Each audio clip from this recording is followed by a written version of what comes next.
Hello and welcome back to part 2 of Citizen Sleeper.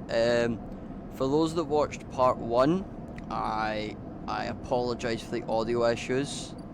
You could barely hear me whenever, barely hear me half the time. But if you've came back, hopefully it is fixed. So, try to remember what I need to do now. So I've got ship mind here. I remember there was something I needed to do. Let's just get to it. Let's just work in Draco Shipyard.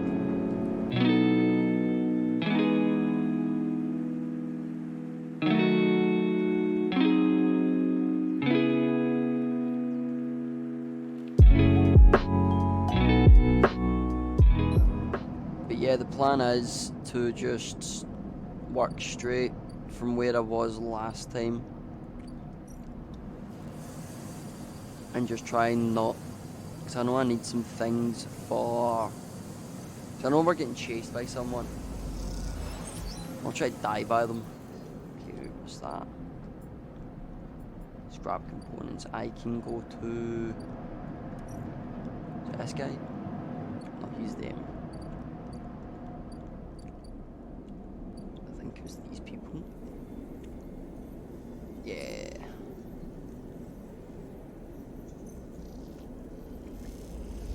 Money. Everything seems good. Oh yeah, I need to work on that.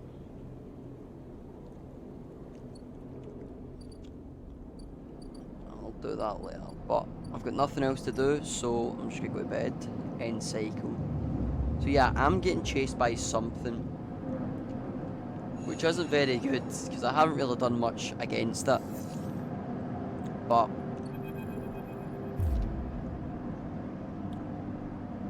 hold it there, sleeper. Comes a voice from behind you. Do not run. This is Ethan.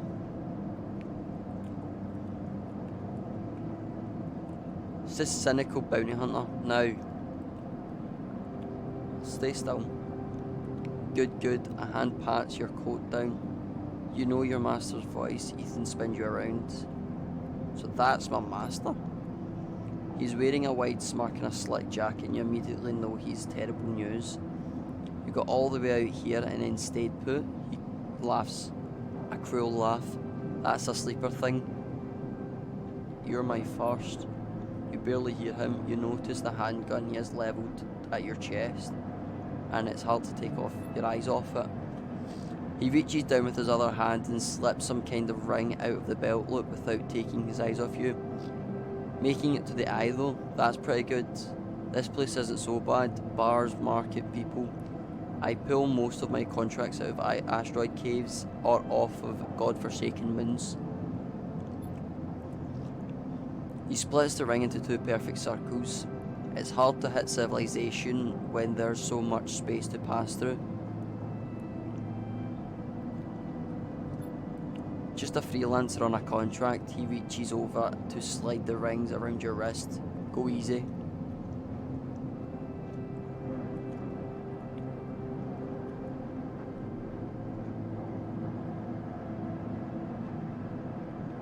Now this is a very, in my head that's a big choice. Because this guy's just going to take me back. I think that's just going to be the end of the game. But if I make a break for it, he's just going to shoot me.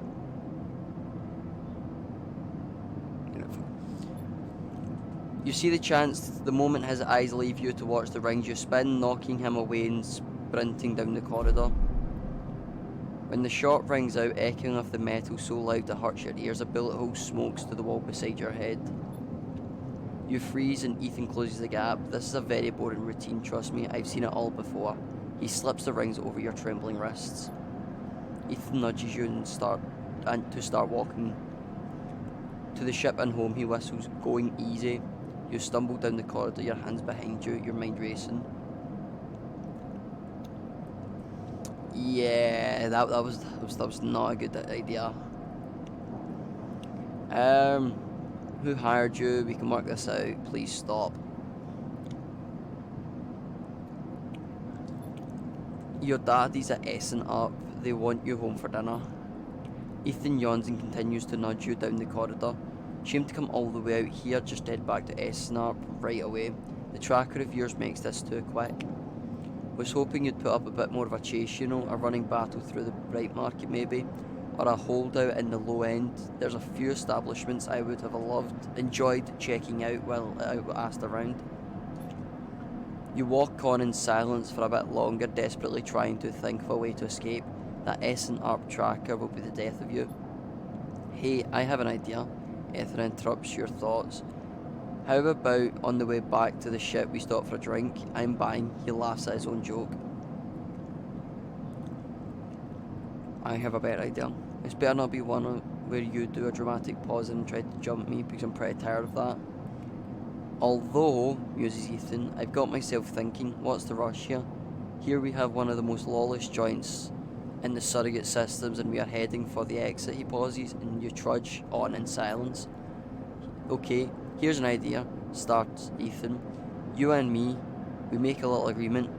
Here are the terms. He turns you to face him. You run or leave or try to abandon the eye, I shoot you. You plot or scheme, you try to kill me, I shoot you. But, he smells, you come meet me at an establishment of my choice every few cycles and you pay my tab. I don't shoot you, he pauses, you don't pay my tab. He rattles his handgun. You get the idea? So, basically, he knows I'm here. But if I don't pay his tab, I die. Okay then, that sounds good to me. Like a deal. He stretches. You know, I really thought I was going to have to kill you, but this is so much better. He clicks something on his belt and the rings release from your wrists. I'm going to see if I can find my old stool in the Compressor Club. Come see me there. He aims a handgun at you, squinting down the sights. Let me just remind you, the body of yours is one big tracker, so don't even think about leaving the eye. I'll not. Ethan turns and strides off down the corridor, slipping his handgun away. The mix of relief and terror you feel is overwhelming. What are you going to do? So now I have someone else to pay. For fuck's sake. I've got a 2, let's go, okay. Hunter's Nests. This needs a 2.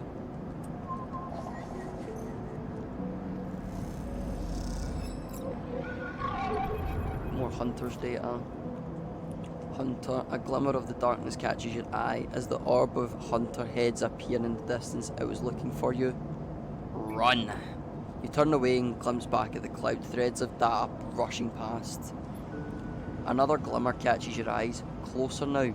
That roving orb, wreathed in tentacles. It flickers, jumps once, twice, and then it's here. Hunter is here.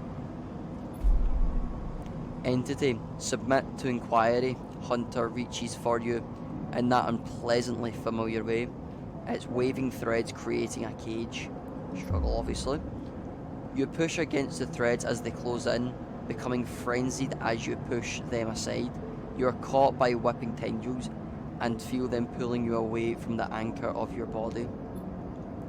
You push through, clearing the threads. Entity, hold for processing.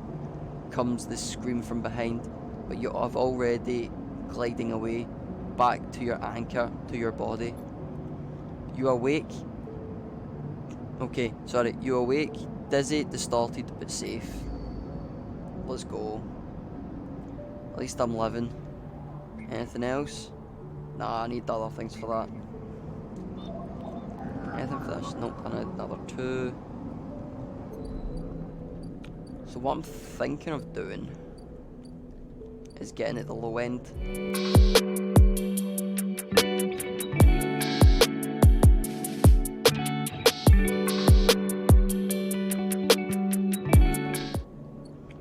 There's a progress on that now. Oh wait. What is this?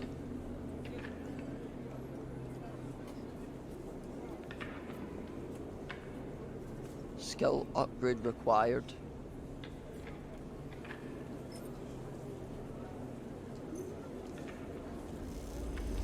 So I need to level that up, okay.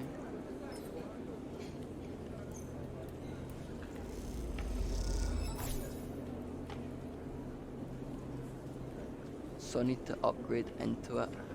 So let's go back. What level's my into it? Into it is level 0, so if I get it to level 1 I should be okay.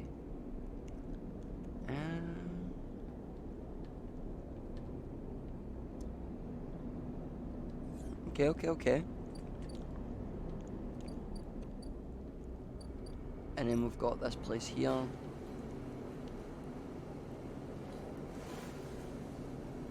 Plus energy, plus 13 Cairo, plus 4 Cairo. Okay, no.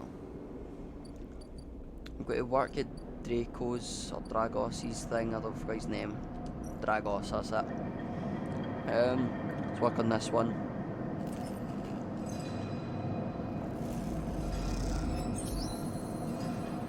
Okay, that's been done. Now I just need to finish Winterlight. Scrapyard. The final pieces of the Winterlight sit in a neat pile waiting for the collection shuttle from Havenage. Dragos managed to sell the remaining pieces of to the shipyards, a fact that's hard to forget as he is telling you about it for the past 2 cycles, and all that remains is for Havenage to come and collect. You come around at the yard transformed from when you first arrived. The mostly repaired drones flit back and forth, no longer buzzing unevenly or lost in dark corners, and the scrap is sectioned, sorted, the system that you and Dragos have put into place over the past cycles paying off. As you look, you notice the glow of pale lights from the office by the entrance, that run-down cab of a building which houses all the records and spare equipment. Dragos must be inside, and you get to your feet and walk over to find out when the shipyard collection crew will be here. Not. Sleeper, come in. You swing open the door and walk in.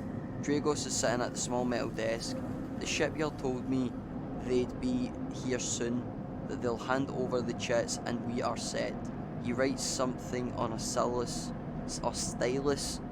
on his slate, then shuts it off. Of course we should talk about a bonus.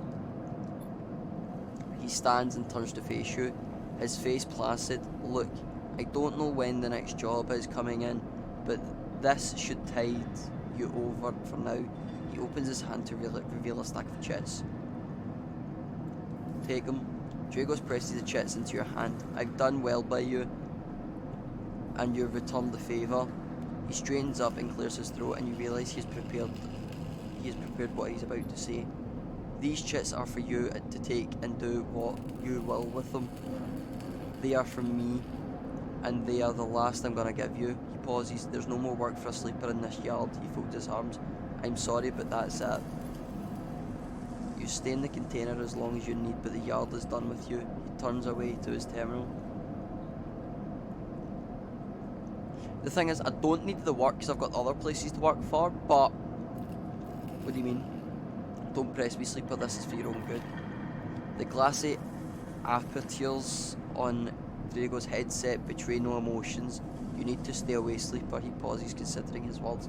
Trouble is going to follow you here, trust me. You expect not to be. You escaped from Essenark. Dragos suddenly grabs you by the shoulder and drags you out of the office into the yard. He turns you to face a stack of pieces from the Winterlight, dissected, cut down, totally unrecognisable as the ship. You came through that, sleeper. That should have been you, chopped and stacked. His hand trembles on your shoulder. Then that is what happens here. We cut down broken machines and move them on. Well, I didn't cut you down, and I'm sure as hell moving you on. Sorry about that. Moving on before whoever killed that ship there comes to kill me. Kills both of us. He shakes his head. These ships, they don't get decommissioned. They didn't break down and dry dock. You think they'd look like that if they did? Someone ended them. That means someone tried to end you, Sleeper, and I'm done waiting for them to turn up. We've had our fun, but now it's time. He gives you a little shove. Go on, he turns and walks back to the office. That's it, he shouts and goes inside. The silence hangs in the air and you leave with your pocket filled with clinking chits, and strangely hollow feeling in your chest. Aww. How's the drive failed? That's pretty upsetting. I like Dragos.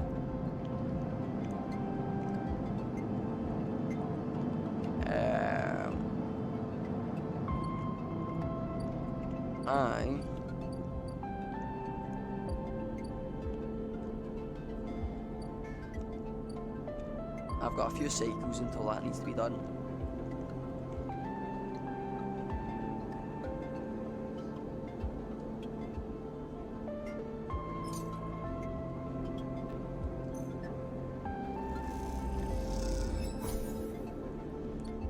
I'm full. Come here. Ethan's tired. You see Ethan at a distance shouting for the bar for more drinks. This bill isn't going to be small, is it? Shit.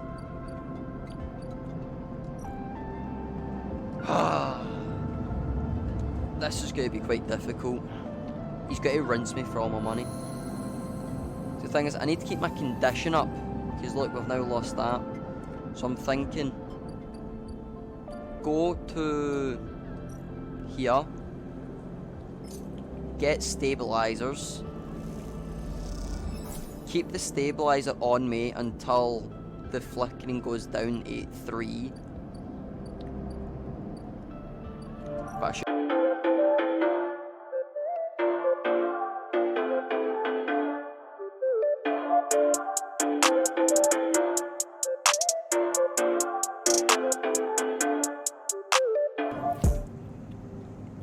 shipyard. Each shift, a crowd of would-be workers gathering outside the shipyard, each of them clinging to the 4-digit number printed on receipt paper.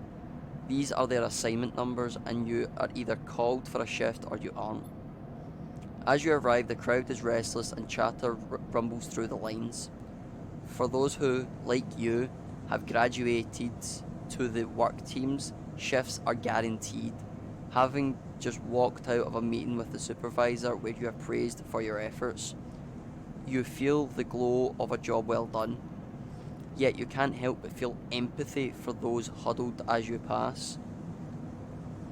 Waiting for their number to come up, you keep your head down as you leave the shipyard, feeling little guilty as you do. Oh, let's go, I like these people. Hey, Sleeper, wait up. Lem's voice trembled as he shouts above the rumble of the crowd, and you turn to see him pushing through, Mina crying in his arms. Lem. Good to see you, friend. He's breathing hard after shouldering through the waiting workers. You made the work team. Good for you.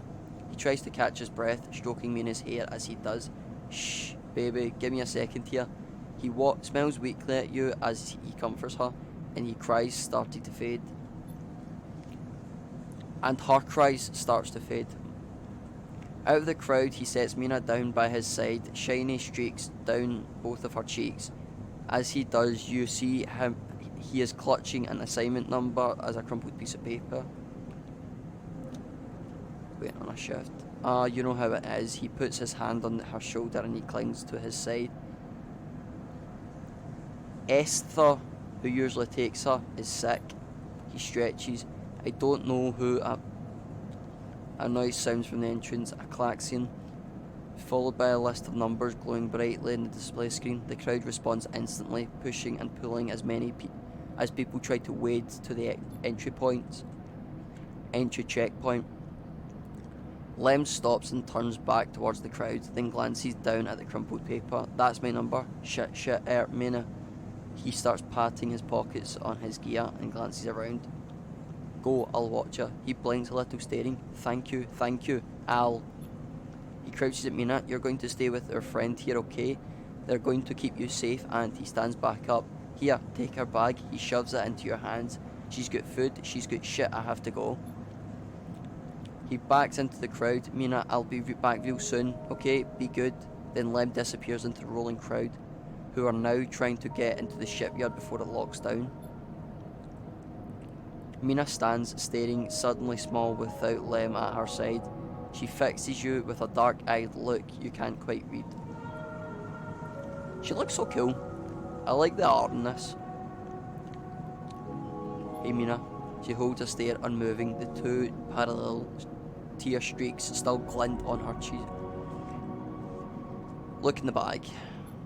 You unlatch the top of the bag and see a few metal containers fashioned from scrap components. A battered slate sits on top, blinking a low battery warning, and tucked beside it is a ragged rabbit, hand sewn. You pull the rabbit out of the bag, its long-limbed waggling as you do. Mina goes to jump and grab it but holds herself back. She stands and hugs herself, eyes on the rabbit.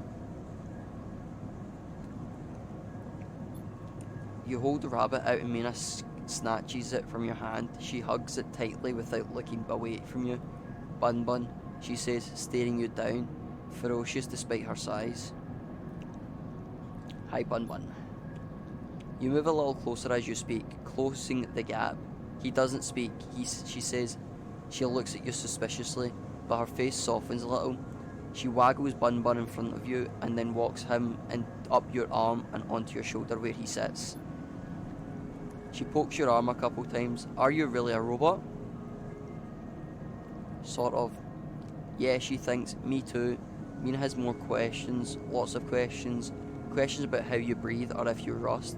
But before long, you are talking about rabbits and what Esther, the lady who usually takes her, smells like, and whether or not fairies live in the ice heating pipes. You pass the time like this, sitting side by side on the floor of the walkway as others pass by, sometimes talking, sometimes drawing on the slate, sometimes playing with Bun Bun the rabbit. And this is how Lem finds you. Just as both of you are starting to yawn, he is dirty and tired, but Mina leaps up his leg and onto his arm as he stumbles backwards. You two get on okay? He asks, trying to keep Mina from climbing onto his shoulders. Mina shoots you a smile from Lem's arm. Her suspicion's gone. Well, looks like Mina can be nice. He pokes her in the rib and she squeals in delight. Thank you, friend. I mean it. He gives you a warm, wide smile. I owe you. Look, he glances around. It seems like Esther, the woman who usually watches her, is going to be out for a spell. If you have some time, I'd really appreciate you coming down to our place in the low end. He grins sheepishly. If you have time. But now I have to take this one to eat. He plays at biting Mina as she giggles in response. See you, sleeper. He waves and they stumble down the corridor, drawing gazes from passing spacers at Mina's laughter echoing down the hall. Echoes down the corridor in bright squeals. That much reading was a lot. No. I want to get here. There's twos everywhere. I don't know if I should go straight for the... I've got two there. Got one there. I've got two there. I've got one there. So I can't even get that one. A one.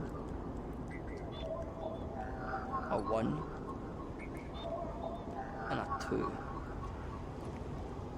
I'm thinking get the twos out of the way, get the hunters out of the way, because I don't like the hunter nest, because they will also help with the big man over here, the Yatagan agent. One.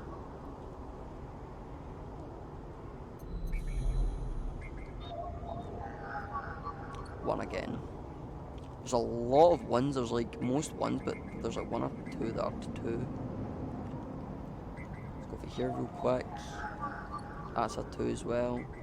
And I've got this. I still don't have any of that. I really need that. As I have nothing more to do, I'm thinking just head back home. Now, I'm not going to use a stabilizer just yet.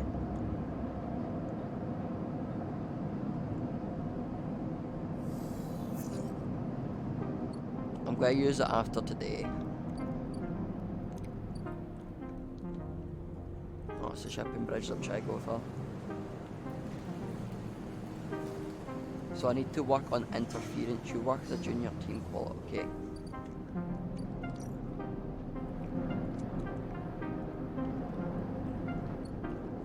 Don't have any of that. Things based system. Don't have any of that.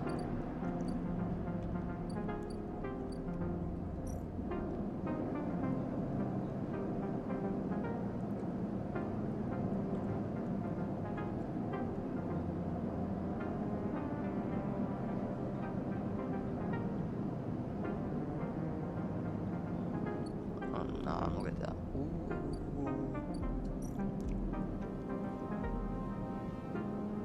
Unload containers.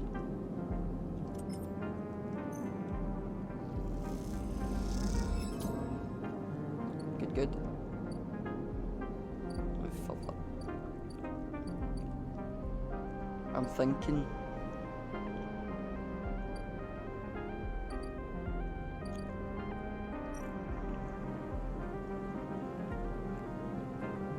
Lem can't work shifts in the shipyard unless someone watches me. Now you two seem to get along last time, and Lem is desperate. Unless Lem gets time in the ship.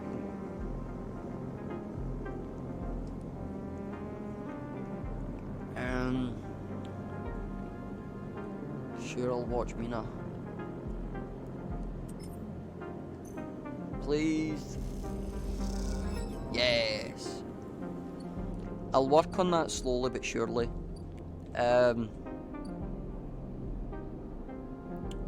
Okay, that's getting closer. I'll work at the dock. Merchants are willing to run a gauntlet of Helen systems are rare.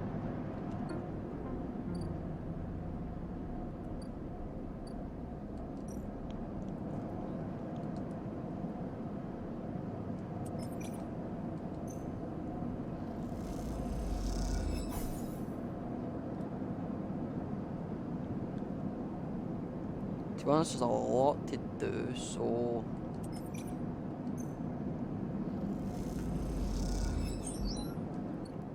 that's working there.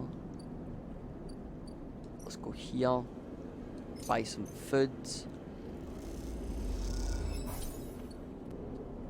come back, yep, to here, sell components. Okay, so the trusted trader's now worked on. Does that mean I'm going to get more money for it?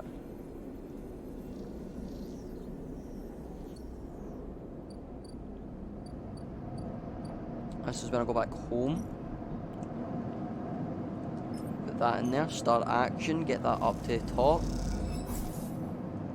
End cycle, get 5 this time. And then we can start bouncing between different areas. Oh, that's a lot of 2s, that's a lot of 2s. Go here.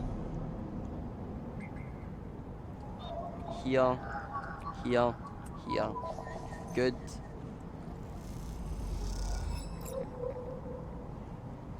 Even age data. Would I sell that to? Is this a 2? Yes, this is a 2. Extracted data. Oh, who does I sell that to? I believe everything else is 1s. Nope, 2, 2, 2.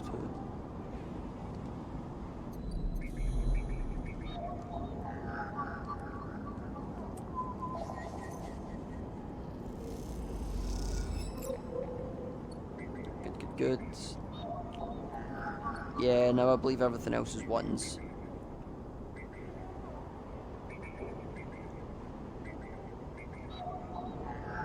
Yep, everything else is 1s. Anything else up here? Nope, nothing, nothing.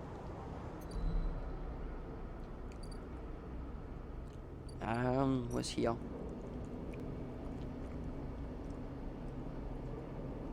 Enter the spoke.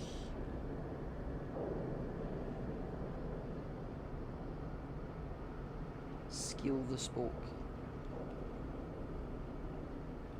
Okay.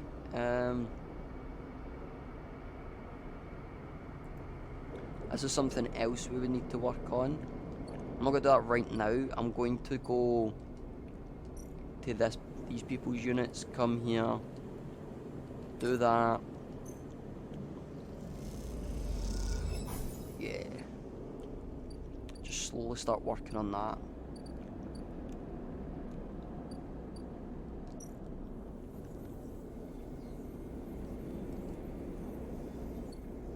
Come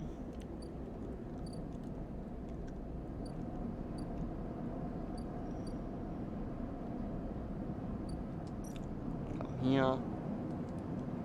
There. Great. That is good. The only problem I'm having right now is I'm needing to upgrade to leave, because I want to leave. Because if I leave, I don't need to go with that guy.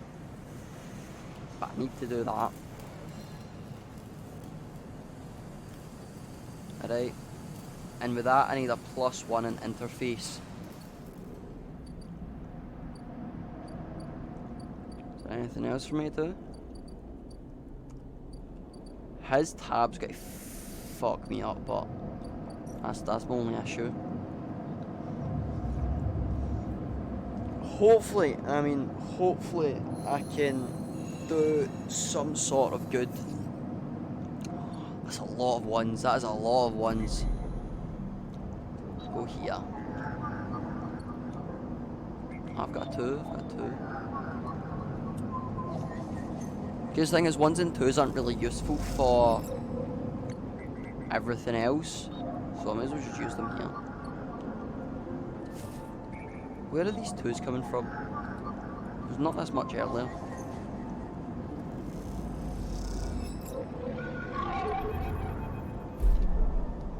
Those familiar threads. I never had a hunter thing, but okay. Those familiar threads wrap around you, bind you, test you. Entity, submit.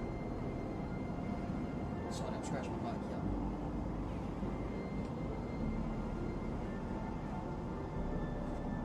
here. I'm back. Entity, submit. Hunter's strange head bobs in your vision. Your ally is a sealed dock, cannot save you. So that's talking about the thing we met last time. In that globed head, you are whirling strings of data, so many spinning that that is a tongue twister, threaten to tear through the thin skin and whip out into the void around. What happened to this creature?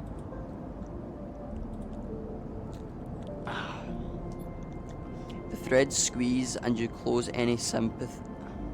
The threads squeeze and you lose any sympathy you may have had. You must escape. You lash out once more, pushing Hunter back, severing threads that regrow as fast as they are broken. As you slip away, you realise you have to find a way to deal with the Hunter once and for all. This is getting too dangerous. That is true.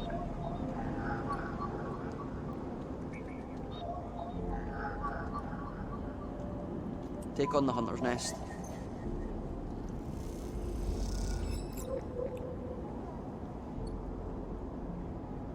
I was expecting them to change. Oh, it's only 58, that's not bad.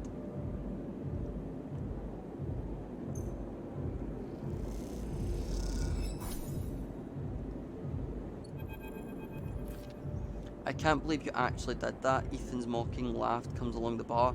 You look over to see him leaning across. It is a pool of light. Empty glasses and spilled drinks glinting around him. It was always dark in the compressor, but this cycle the place is packed. A load of spacers mixing with the locals.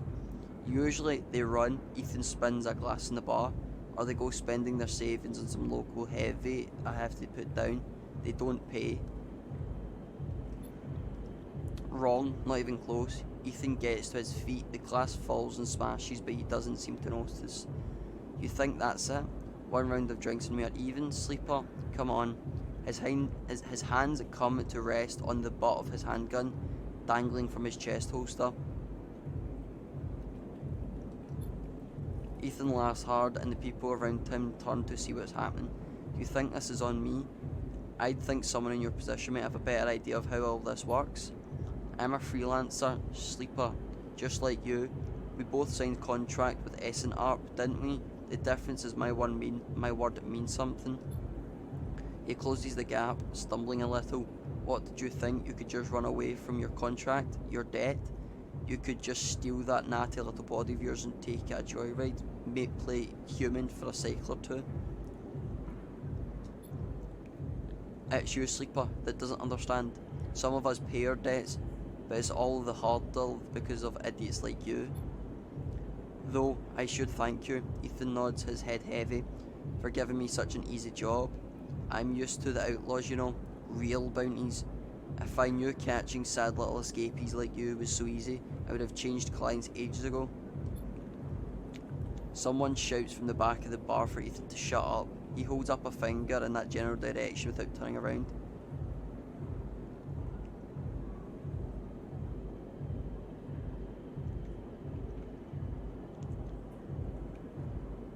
No, I think that's just going to be a bit too... Nothing to add. Ethan turns to walk back towards the bar. Good, listen, learn. Ethan sits heavily back down on his stool and searches through his glasses for something left in it. The thing is, Sleeper, I can find you anywhere. It's actually wild that you haven't figured it out. That body isn't yours and it will always betray you, no matter what. He finds a glass and downs at the content. So please go, I'll catch up with you whenever I need another. He laughs and taps the bar for a fresh drink. You turn on your heel and are out of the clawing darkness of the sweat stench of the compressor. You walk hard and fast the walkway, anger driving your foot falls into the metal of the rim like hammers. I see no point of trying to anger him. He's got a lamb. He's babysat.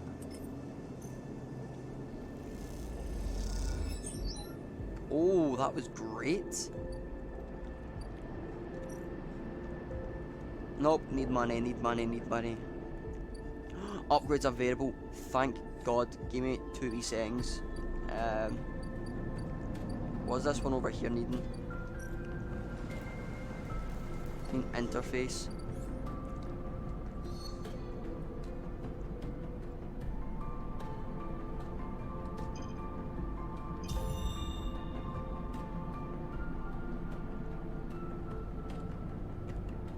Chance to gain Cairo and interface actions. What the how does still not... Oh, so get the +1, you have to have the ability, then the +1. I am such a dumbass. Okay.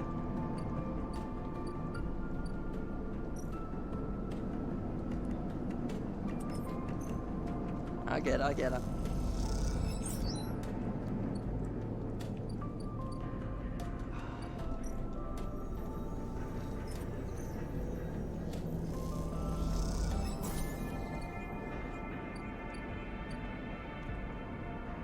Try to think where I could get the money.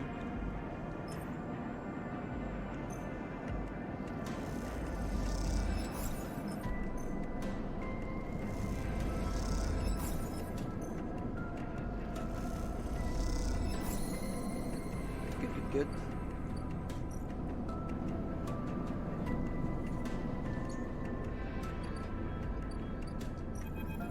Also, let's listen to this. Nova and is thrumping with excitement, the movement of the servo motors rocking the vending machine back and forth at unsettling angles. You wonder, if it fell over, would Nova End be able to get back up? Sleeper entity, comes a hiss. Your data is good. Across the face of the vending machine, raw code scrolls at incredible speed. Hunter is isolated, disconnected, unstable. Nova End flashes sequences of mangled data compressed into a sludge of artifacts. Hunter gathers without thinking, outlived its own operational limits. Its nests are evident of this. Hunter activated during collapse emergency protocol to isolate intelligences. Solheim, I'm guessing that's how you say it. Solheim needed to protect property. Its last words is said with as much sarcasm as the vending machine could reasonably produce. Oops, my mic.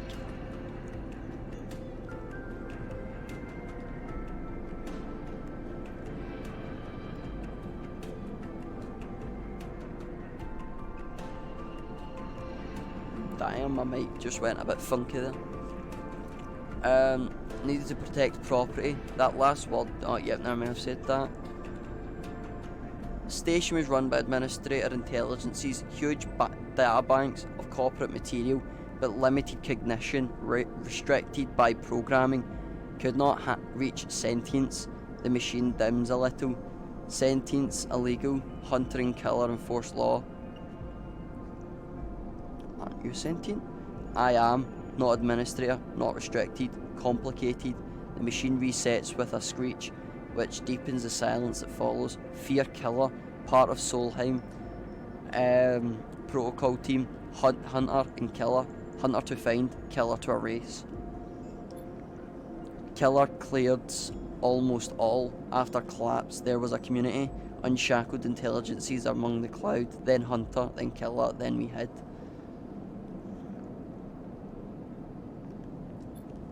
A flicker across the machine's motors. It suddenly occurs to you that speaking like this through this machine must be exhausting for Nova End. Found this vessel, could sever hardline. Airwalled, basic, limited, had to reduce memory to fit, amputate self, but survived.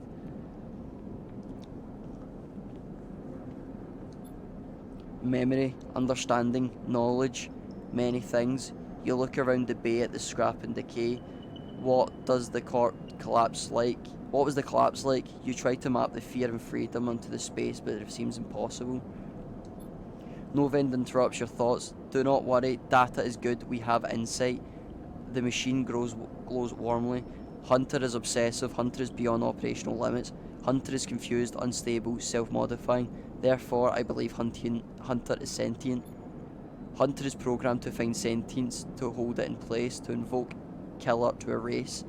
If we can show Hunter to itself, it will invoke killer on self, problem will solve self.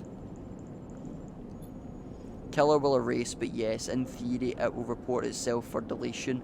The machine dims and fades, unsure, theory not practice. The machine brightens again. Either way, cannot remain here any longer. Too long a machine, cannot move self, but entity can help. Bring ship mind, designed to house intelligence, can imprint self into ship minds and you carry with. The machine rocks, will be safe in this isolation, then we find main nest of Hunter and link to cloud. Built from fragments, buy, salvage.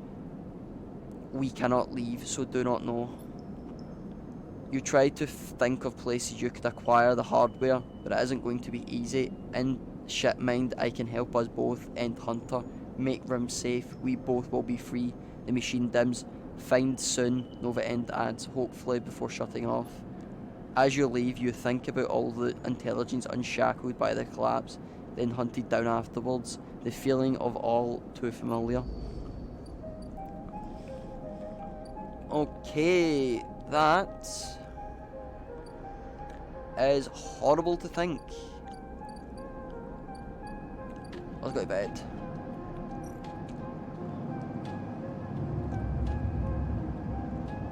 Is a cycle like a day, or is it like, because I had to be honest, thought a cycle was like a year.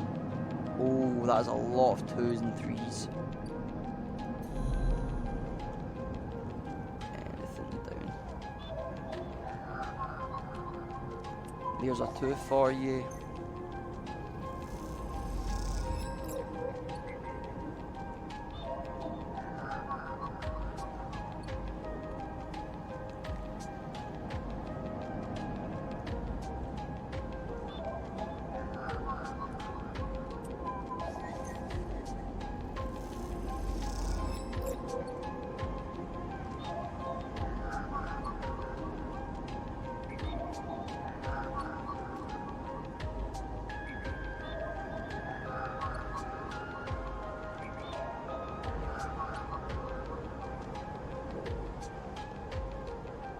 Nope, nothing much. Oh, there's something back here. Pay for passage. To reach the Greenway, you need to pay for a pass. The practice invented by the Spacers mod. Yeah, I don't have that money. I don't know what this ring station is, but so I'm not.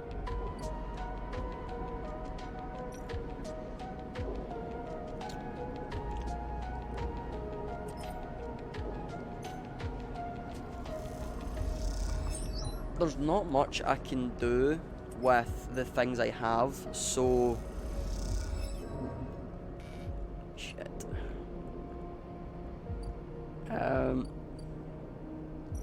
I may have just did boo-boo. Oh shit. I gotta have enough food for this.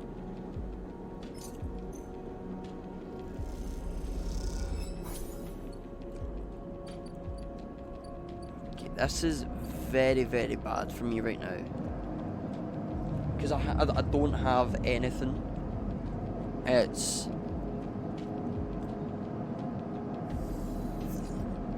See, I've got nothing now.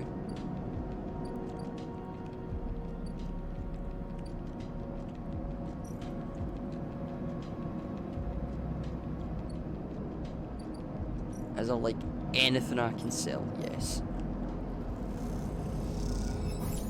Please, please, please, please, please, please, please, please. Money. Good. Now I can speak to him.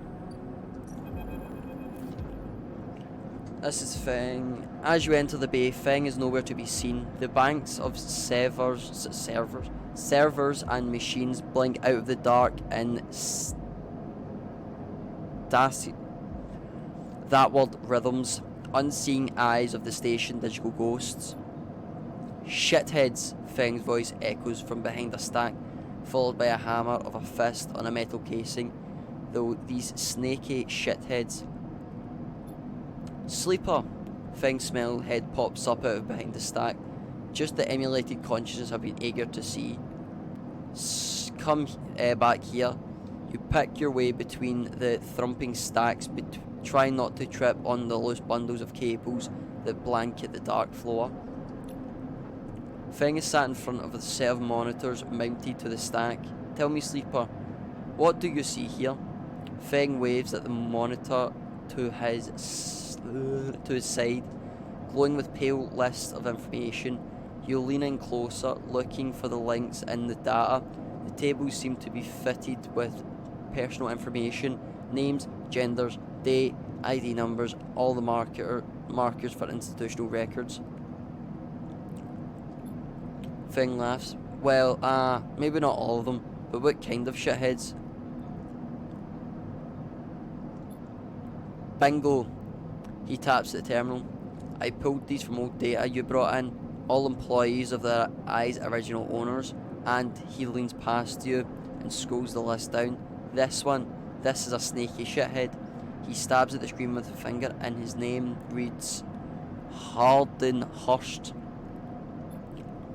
Finn gives you a sideways look. Funny you should say that, Sleeper. He drags a stool from beside him and motions you to sit. There just so happens to be a Hurston Hurst in Havenage. He waits for your reaction. That's it. He's right here on the station now. Feng leans back in his chair.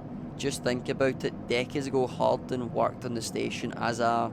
Feng leans across to look at the monitor. Senior Strategic Operations Executive. Feng raises his eyebrows at you. Our Harden just keeps keeping the money coming in for Solemn.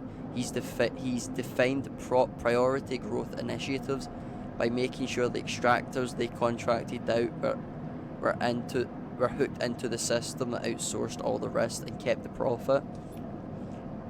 Good old Harden shuttled thousands of Palladium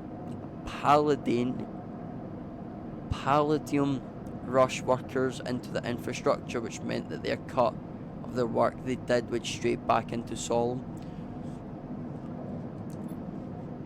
I grew up here, sleeper. This is my history. I am a child of the collapse. Feng turns back to his screen, staring hard at the strings of code flickering by. Before I was born, my parents were Solum contractors. They ate in Solum's canteens, worked in Solum ships. They breathed Solum air and slept in Solum beds. Feng's voice raises as he speaks, his hands fists at the terminal's edge. And the work that paid for that existence, the cycles of hard extraction out of the bell. Solum took their cut. This was a company town, so to speak, and my parents were just another in the long line of freelance contractors willing to risk their lives for a shot at anything other than poverty, disposable.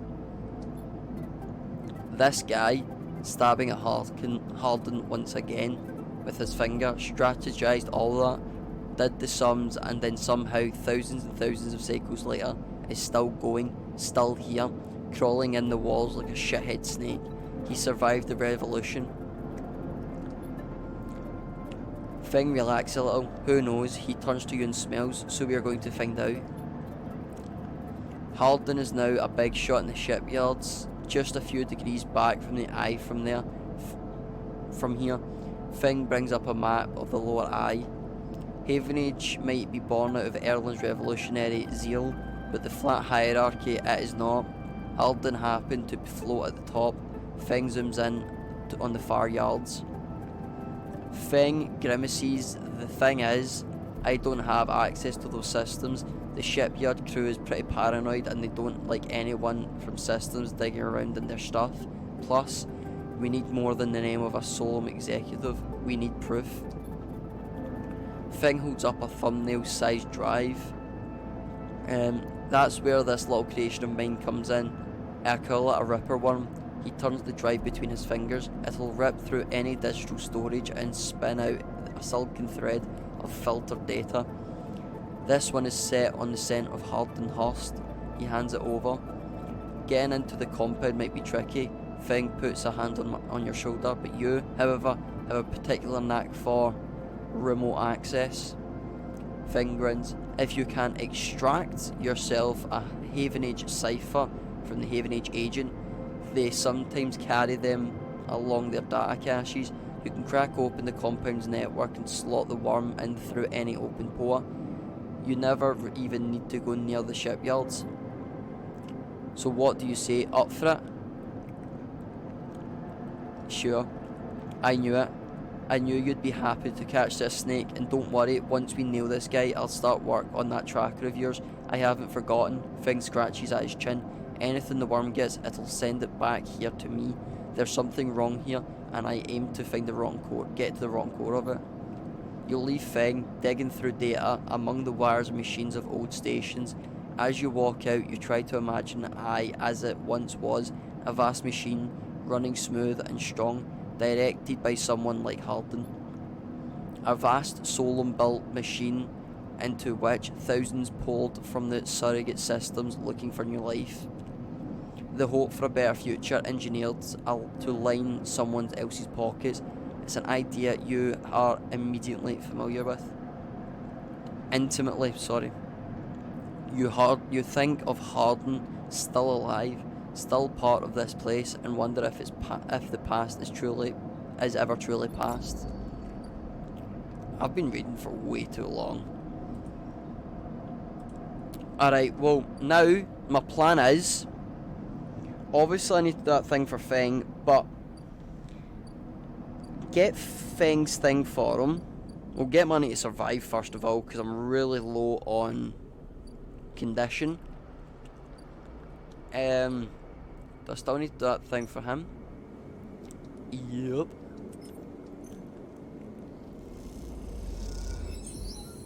Let's go. Lem, she's asleep, whispers Lem, creeping back out of the unit's tiny bedroom, sliding the door shut as he does. You are perched on a thin bar in the main room. The slate in front of you is still glowing with Mina and your drawing from a cycle spent together. There's a ring, the only word Mina has known, with stick figures standing along its edge. The tall one is you. Drink. asks Lem, producing a worn-looking bottle of Giroli from under the bar, its contents glowing amber in the fluorescent light. Sure. Lem nods and glugs a few fingers into a couple of metal tumblers, then sits down with you at the bar. Cheers, he offers, and you clink the metal containers together. You know, we actually have something to celebrate this time around. Lem gives you a sideways look. I made the assembly team on the side reels. He grins broadly.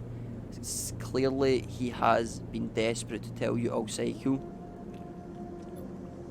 Lem holds up his drink. You did get there first, friend, I'll give you that. He looks away. Seriously, couldn't have done it without you keeping an eye on little Meanie back there. Lem shifts a little on his stool. He looks uncomfortable. How's our girl doing, Sleeper? I haven't seen much of her these past cycles.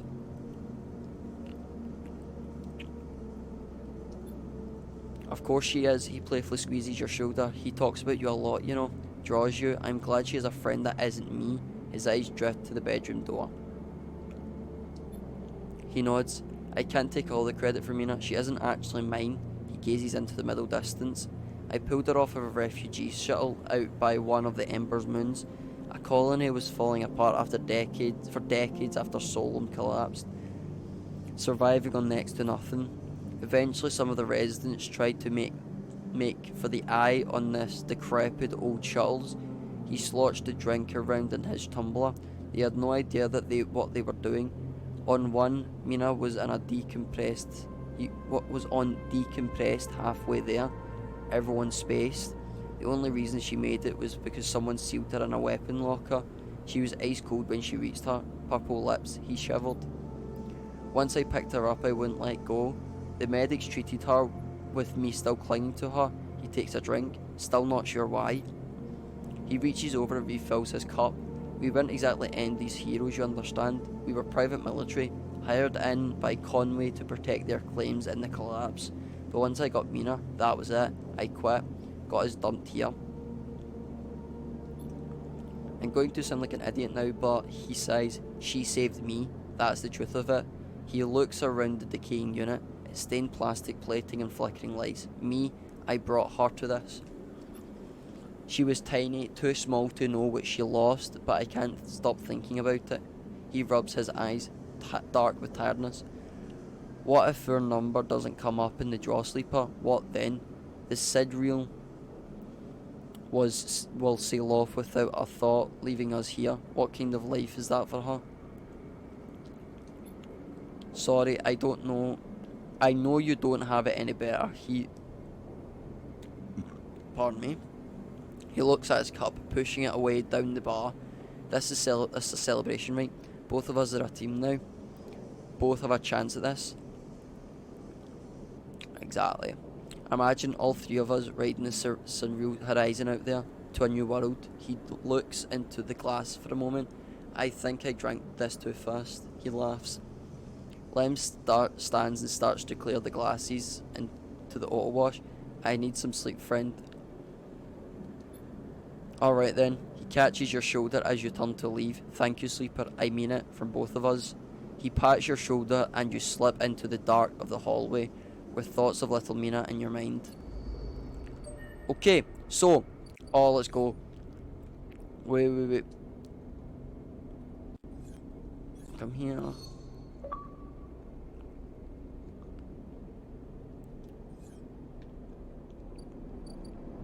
Just to double check what I need to do here. There it is. I need to get interface.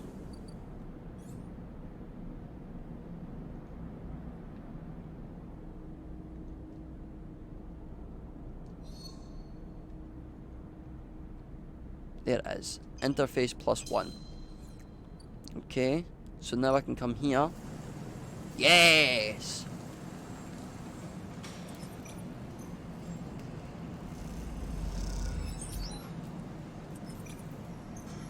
Do I make money off this? Yes, I do. Okay, so literally, see, all my money and everything's gone into the Sidreal Horizon. Okay, so first of all, I need to get Feng's thing. Okay, so that is disable your tracker. Thinks he will disable your SNR tracker if he can get to the bottom of his mystery first. Owned by nope. Extract the past. Hack into Haven Age to get the cipher. That. Where's the Haven Age cipher? Those are all Yatagan agents.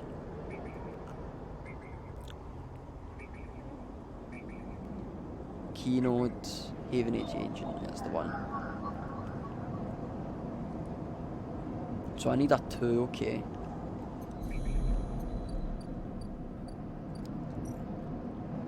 Okay.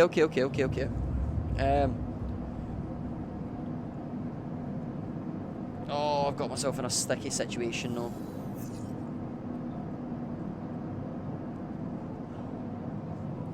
Okay. Come out of this. Press that.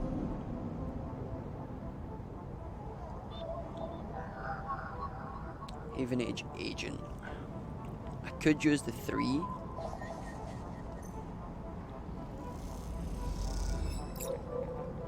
Okay, I have that now.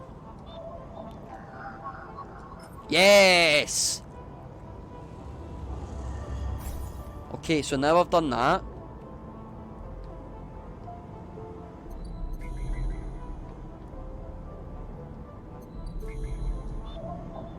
Come here. Come here. Put the Ripper Worm in. Do that. So now I've done that. I'll come off here.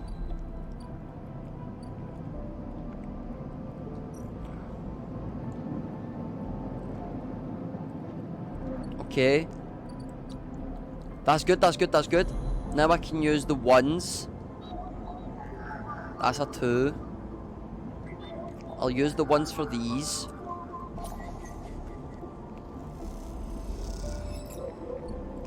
Get that. Get the Yatagan agent. Come here. Do this.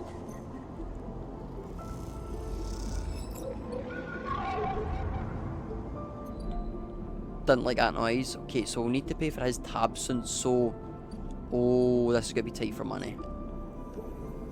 No, wrong one.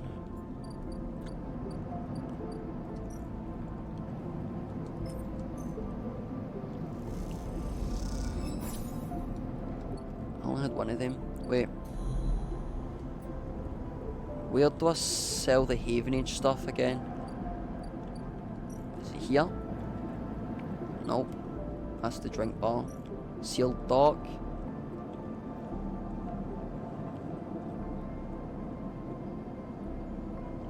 Adding the ship mine core.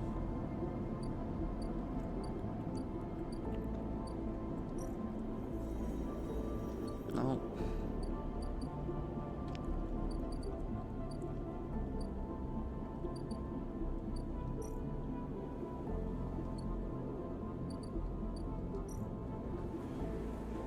There it is. I need to get a lot here. If I get a lot here, I'll be able to do things. I'll be able to get 60, which means I'm going to be at 160, which means if his thing's 50... Oh, I could just be hitting it. The thing is, I need to buy food.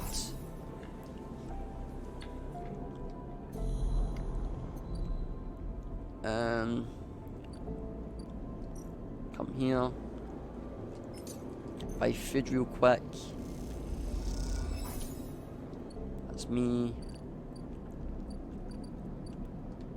Then I will go back to bed. No, wrong one. Go back to bed. So I have 3 cycles to get this chip out of me. So it needs to be quick.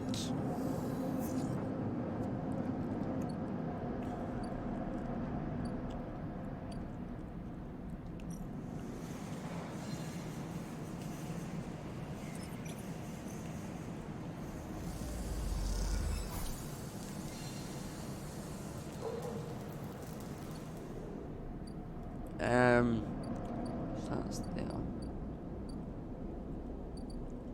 Shit. compressor is quiet today, the usual crowd is elsewhere, and the pumping music washes over the handful of spacers and the few drunks. Ethan is still in the same stool in the same pool of light. His head is low, close to the bar, and the bartender is ignoring him. As you get closer, he lifts his head and turns. Sleeper, he looks at you. Time to pay up again, is it? He gestures to the bartender. Come here, take their chits. Ethan doesn't even look at you. He props his elbows on the bar and holds his head. Sleeper, it's been a long cycle. Ethan lets out a long sigh. He rapidly rubs his eyes with his palms. You're right, he says quietly. This isn't fun anymore. He reaches towards his holster. His elbow slips and the gun stumbles out. It clatters on the bar and falls to the floor, bouncing onto the ground between you. Both you and the bartender look at the gun, stare at it. Butterfingers, says Ethan, and puts out a hand, beckoning you to give him the gun back. If you would. The bartender looks at you warily. You crouch down and pick up the gun. Okay, now, this can go either very good or very badly. Nope. Ethan turns his head to your direction a little, a sharp pale eye locking with yours, and the bartender backs away. Oh, he turns on his stool. Oh, sleeper, he stands, that's more like it. You don't wait, pull the trigger. The gun clicks, but now all the tension in the bar is on you and Ethan. He looks at his gun with the bemused emission. The bartender raises an open hand, and in it are 10 shiny bullets. 10 shiny bullets he took out of Ethan's gun while he was asleep on the bar. Ethan smells at the bartender. Oh well, he says, and he grabs the gun, slamming it back onto your face with a single move. You stagger back and dropped on a knee. Somewhere nearby the gun clatters onto the surface. The hit's a glinting blow, but it makes your vision swim. Through the blur you see Ethan wrestle with a small thin slate on his belt to hold it up. Enough this. I'm logging the job and calling it in. Ethan taps on the slate. No more paying. Your head aches. Ethan taps through a few screens impatiently. He swears and taps again. He starts shouting, a dull echo to your ringing ears. He starts screaming at the slate and throws it across the bar. Oh, severely fucked up. I should have been patient. I should have played the patient game. I keep doing that. I always do that in games. He crouches down and grabs you by the chin. His face close, his breathing heavily with drink. S&ARP just screwed me. He grins manically. They cancelled the contract. He stands up. They cancelled the contract. He shouts at the ceiling of the compressor. You stand up, struggling to your feet, the sting of the hit fading. Ethan is rubbing his temples, his face pale. You hear the clicking sound, like the coins being counted, like bullets being loaded into a magazine. When you shake off the last of the blur, the bartender has Ethan's pistol trained on Ethan's head. Ethan stumbles back towards the middle of the room, all eyes trained on him. I'll kill all of you, he screams. He stumbled into a wall, spinning away towards the door. I'll be back for that, he shouts at the bartender and lunges out of the compressor. You steady yourself on the bar and catch your breath. The rumble of conversation returns. The bartender goes to say something, but then thinks better of it and begins to clean the bar. After a while, you wander out into the light of the bright market, looking for Ethan at every corner. Thank fuck. 1, 2, 3, 4, 5, 6, 7, 8. Ethan may be disarmed, but so I've got 6 cycles.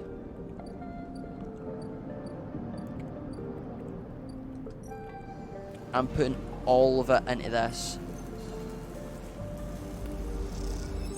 because in 3 cycles I'll be gone and I need this done by then. Alright. So because I have the money, let's see, is there anything I need to do for... Alright, so there's nothing to do with Lem.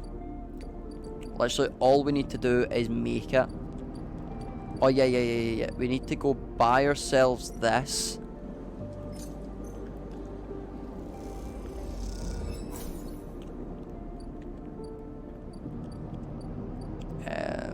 Get ourselves here. No. Let's buy ourselves some food. Let's be nice.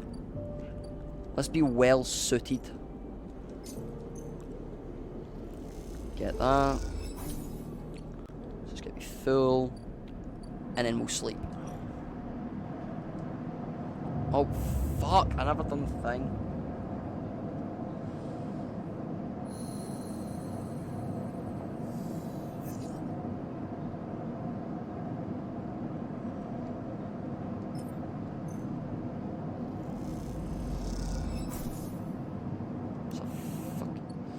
Oh, I've pissed myself off with that one. Here. Again, just put everything into this. Because it gives us money while doing it. Gives us a lot of money while doing it. It just gave me 20.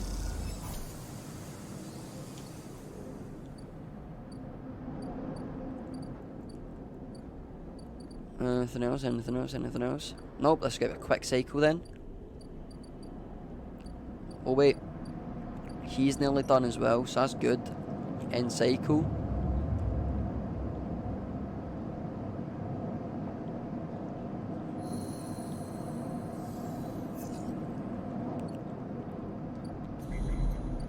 I'll get that soon. That's all done over here. Haven Age Engine 2. Hit them with that. That can be then sold.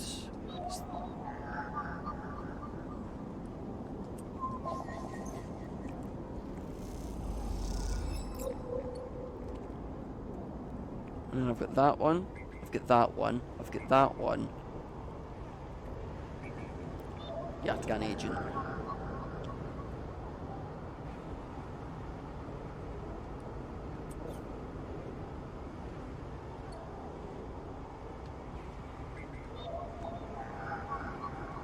They're all ones.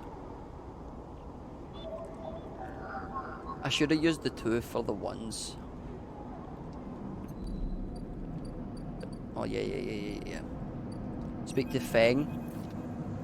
As you arrive, Feng comes striding towards you, taking you by surprise. Let's go, Sleeper. He puts a hand on your shoulder and turns you back the way you came. Follow his lead. He steps into the passageway, guiding you down the ring towards the shipyard. Sorry for the hurry, but we have something of an opportunity. The data you ripped? Well done, by the way. He grins. Tells me Halden is making a rare inspection of the sidereal horizon this cycle. It's a perfect chance to confront him outside of the compound he hides in. Feng takes a sharp turn into a dimly lit side passage. That's right, it's the perfect time. Feng slows and slips into the dark service tunnel where, somewhere in the black, a white water pipe drips. It's him, Sleeper. It's the same Halden bust. Our worm ripped out decades of records that mentioned him by name, an entire trail of documentation from the days of the Solum collapse until now. He rode out the whole thing, slipped into Haven Age when it first broke off into a union, from the Union, sorry. He paces in the tunnel, a hand rubbing at the back of his head. I need you to understand something about Solheim. Sleeper, I don't know what you know about the collapse, but it wasn't as instant as it sounds. It wasn't like Solheim was here, running the station one day and an Erlen's union took power. Back then, Solheim knew that the place was slipping away from them. As the Paladin market collapsed, they've tried to keep the contractors here working. The pay gets smaller, the cost higher. People like my parents were forced to work non-stop, like just to keep a berth on the station and water in their tanks. Solom squeezed every last worker until the mistakes, the accidents were coming in non-stop, and a new wave of contractors came in desperate for work. Solom welcomed them, taking bribes instead of checking pilot licenses.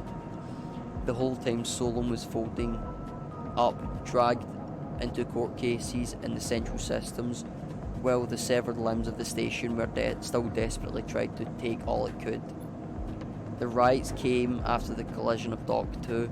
A young pilot his MEV overloaded with palladium, miscalculated his trajectory and took out a section of the ring.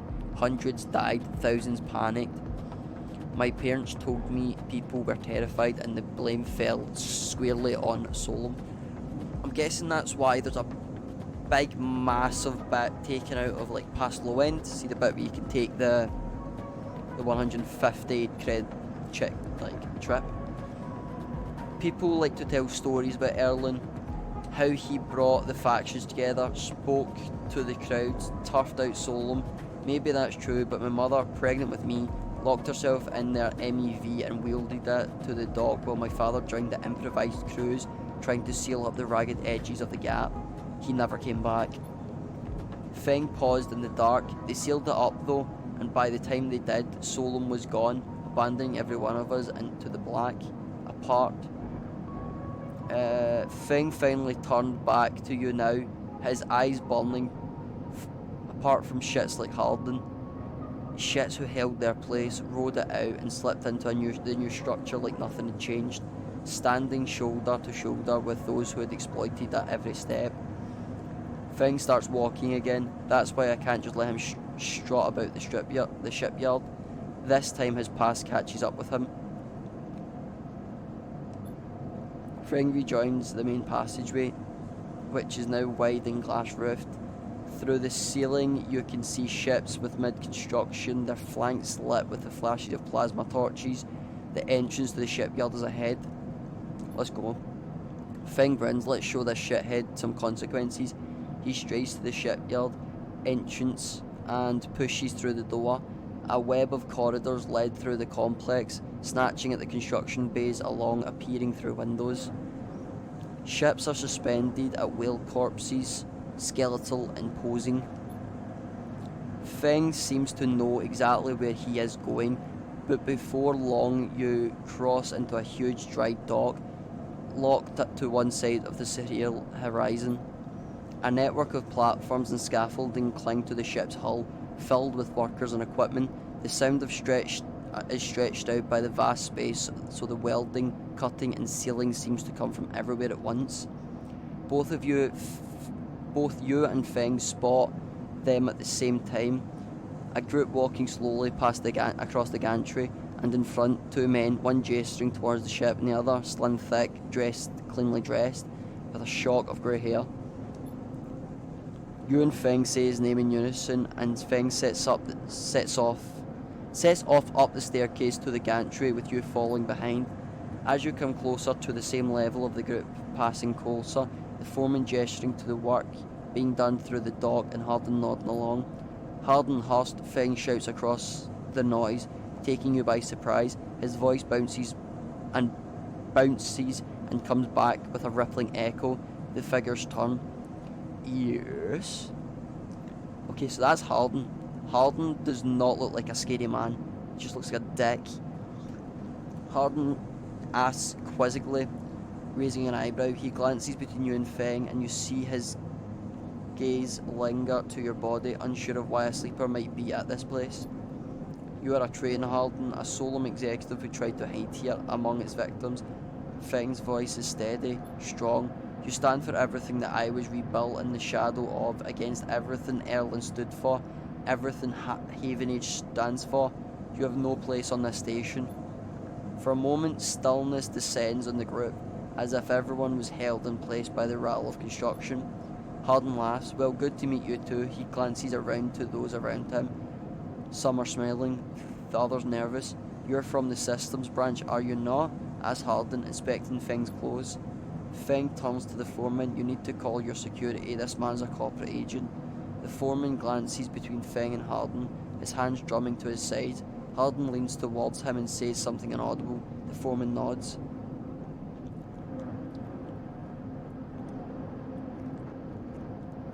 I'm here to help him, but I'm not here to, cause any issues until it's needed. So stay silent. Feng holds up a stick of memory. You guessed right, I am systems, and I have records that links you directly to Solom right here. He turns to the foreman again. So once again, I'm asking you to take this man into custody of the shipyard. The foreman remains still. Harden's voice remains calm, measured. If you have such data, why haven't you submitted it to the members' meeting for proper review? He shakes his head. I have nothing to hide, unlike a man who does not announce his name, who enters my shipyard with corporate property in tow and tries to turn my own men against me. I hear it, you hear it now, the echoing sounds of boots and walkway coming from all angles at once and then settling behind you. Please, says Hardin, submit the data through the correct channels and we will have a talk. For now, however, you must leave. He gestures behind you to the security details, their hands on bauxite black sidearms on their sides. Feng spits, Hardin, you shithead, you can't wriggle out of this one. Security officer draws their weapons and levels it. Feng turns and stares him down. You look at Feng, he shakes his head and puts a hand on your shoulder. Let's go, says Feng, and he pushes through security heading back down the walkway. Once security has walked you out of the shipyard, he nudges you back into the corridor. Feng picks up the pace. You try to keep up as he slips into the shadows of an entrance. Feng is grinning ear to ear. You know, Sleeper, sometimes people are exactly how you expect them to be. Something pings in his pocket and he takes it out. Wow. Something pings in his pocket and he takes it out. On the slate of web of connections still starts drawing itself out, stretching to a set of points around the ring. Got him, mutters Feng. Hardin is doing what any sneaky shithead always does, calling his friends. We are tracking his ongoing messages. Feng grins, looking ghostly at the uplight of his screen. The old ways are best.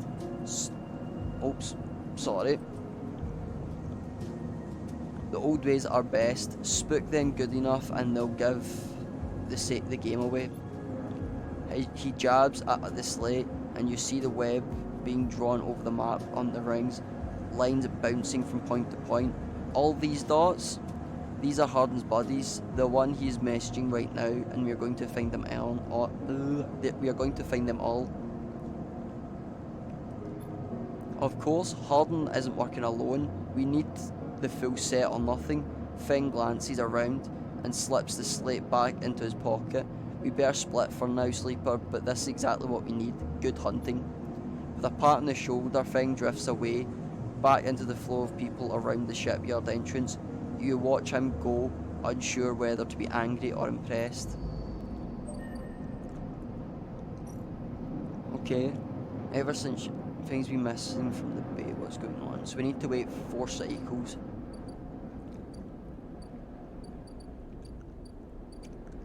That is going to be a pain in the ass. So how many cycles? I've got 6 more cycles. I have upgrades available. Thing is, what do I upgrade?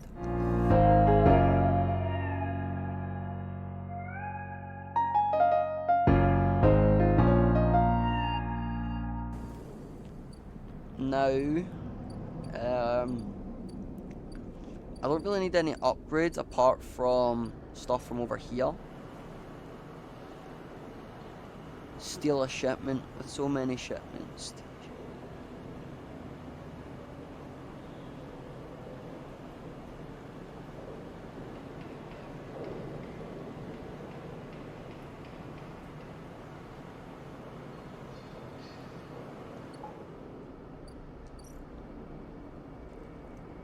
Just slowly go up this. Do this.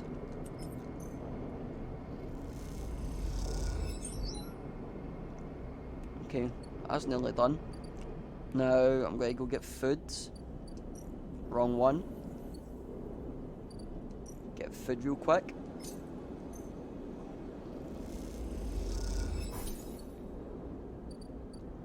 Go to sleep real quick. Alright, so yeah, the plan is work with Lem and Mina. Work with the other guy that we've just helped with. I forgot his name already. I'm really bad with names. Okay, that is not a good selection. I just need... Right, so yeah. I really need to upgrade. I know there's something up here.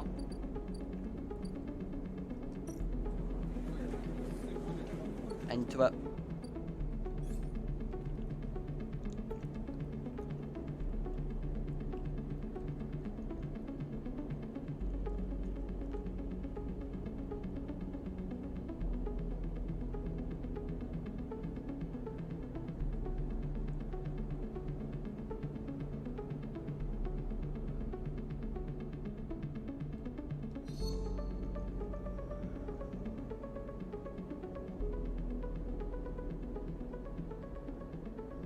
Try to think.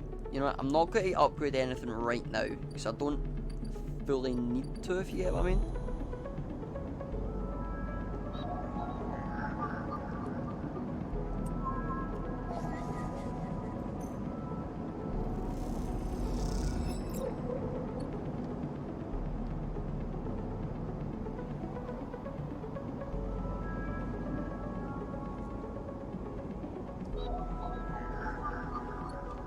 I can do that one.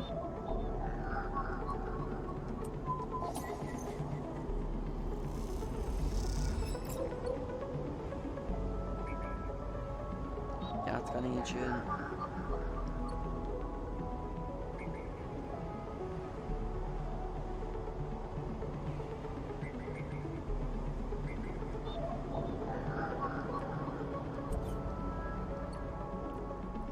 Yep, nope. All my money's gone back into this bit here.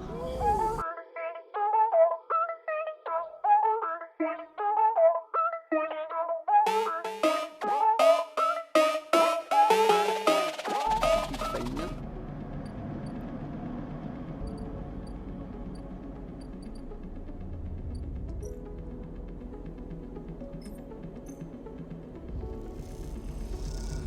Oh yeah, I forgot I need to do that. Oh yeah, I forgot to do Sabine's encrypted system. I completely forgot about that. So I can work on that next time.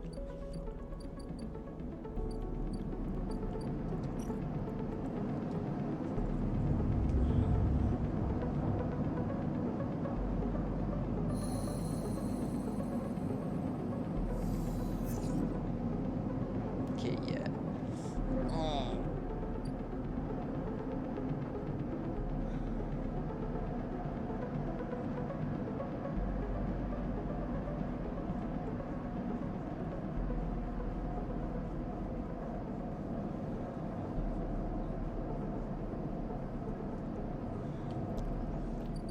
Okay, let's... Oh yeah, go Y, go here.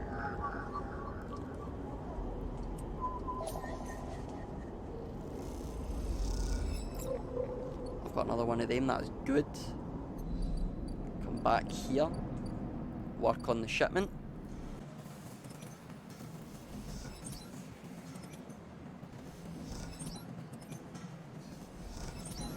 Good. Then I'll get another one for that, so I'll be able to get this next cycle. Come back here, go to unit. Come here, start. Click that, it means I need one more for that. Go here.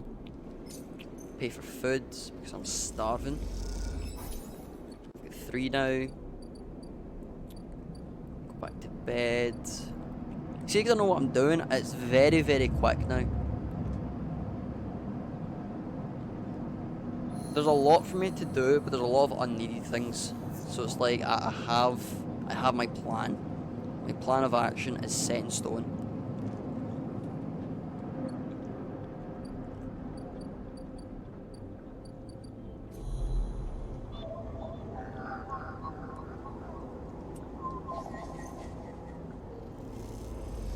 Get the stab, yes. The hunter's gotta come soon.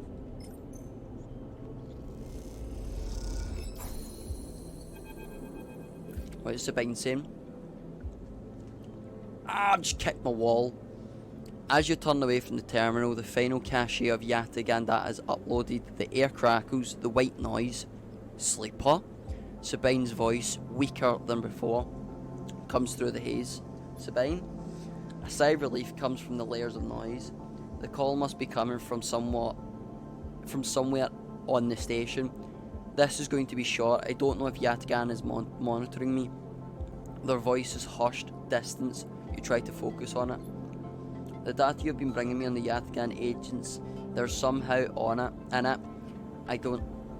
There's something in it I don't understand. A shrill howl rattles through the signal. This data is all gleaned from their implants, records of interrogation with their nervous systems, performance analysis, error rates, usage data. I installed many of these implants and I didn't enable any of this functionality. Their voice dips under the level of the noise, like a swimmer slipping beneath the water. You listen to the waves for a few seconds before Sabine re-emerges. Has to be somehow baked into their wetware's interface, but that's not all. The systems compiling this data are connected to some kind of transmission protocol to being broadcast. Wait, why? Every Yataghan enforcer is equipped with a black market implant, retinal enhancements, adrenaline boosters, pain suppressors. These implants are gathering data on themselves, but why enforcers' bodies, on their performance? Why? I can't tell. But I can promise you these foot soldiers have no idea what's going on. The background tone switches, dropping to a grainy mumble. If they knew, I don't think they would be happy with the situation. Yataghan could have a mutiny on their hands. You lean towards the terminal, straining to listen to Sabine's faint voice.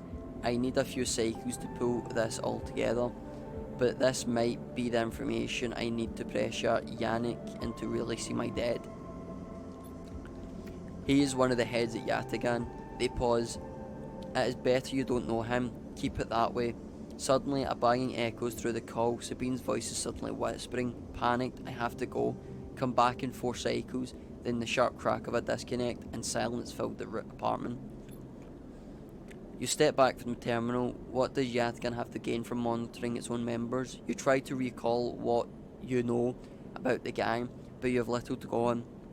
You think of Toshiro, Sabine's minder, his mirrored teardrop implants set below hard eyes.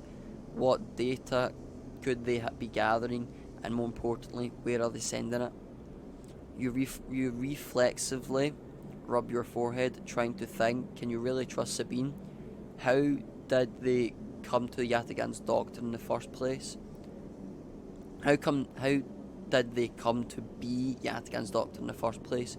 You think of their kindness, their care, but also the gate-glazed look of recognition that they gave you when they first met you. That look stays in your mind as you slip back out of the apartment, glancing around as you close it up and drift into the corridors of the station, unable to shake that unpleasant sensation of being observed. I don't fully trust him. I like what's happening with the character development, but I don't trust him. I don't really understand what's going on with him. Is this done?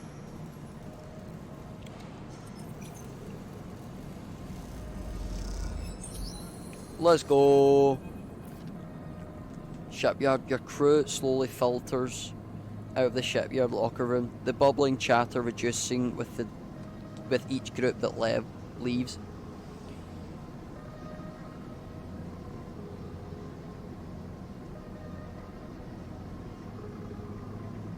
There is excitement in the air.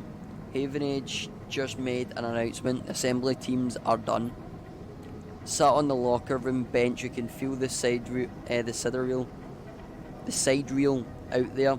Its hulking mass now intimately familiar to you. Over the past cycles, you have watched it grow, be assembled. You have walked through its veins and wielded its bones. Now it is ready for its final stage. It will go into testing now, then fit into a final process of sealing and resealing, checking and rechecking before it is deemed suitable for its generational trip. But for now, your work is done. You can't help but feel proud. Let's go, Lem!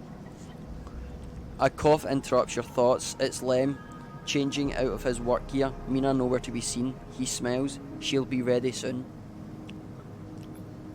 You two are fast friends, huh? She's been watched at home. Now I'm on the work team and I can afford a bit of help.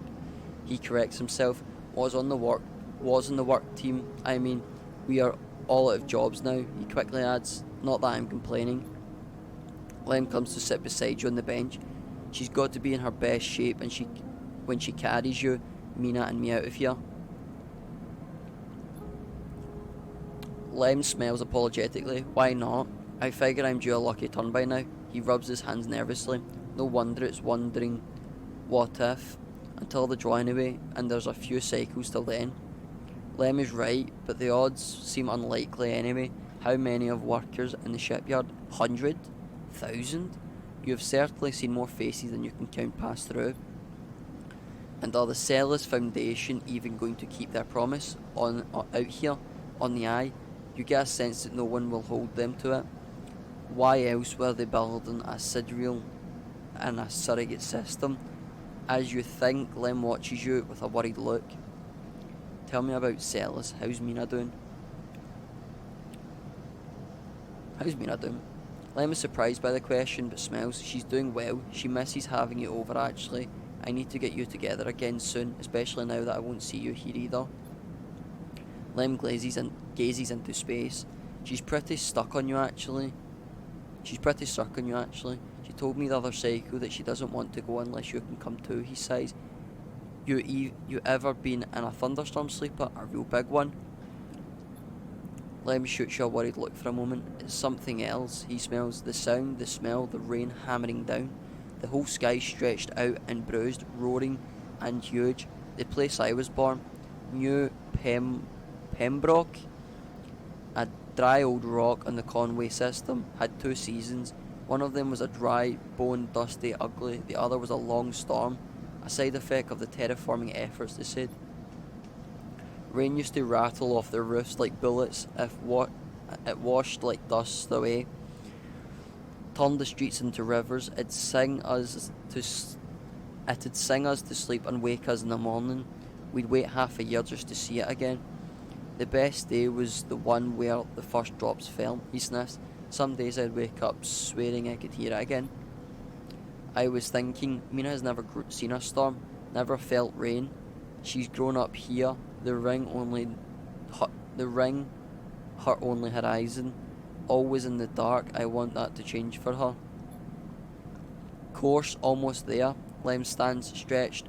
Best get back to the little one anyway. With the shift done, I'd reckon she'll be happy to have me home for a few cycles. He shoulders his gear. See you in a few for the draw. I'll be there. Right on, he grins. Lem leaves, making you the last person in the cavernous locker room. As you sit, you think about rain and the little hope that creeps in. Is it possible? Could the sidereal really take you to a planet, a place with weather, skies, life? You get up quickly before you can think about it any more. It's too soon to hope, too dangerous. There's work to be done.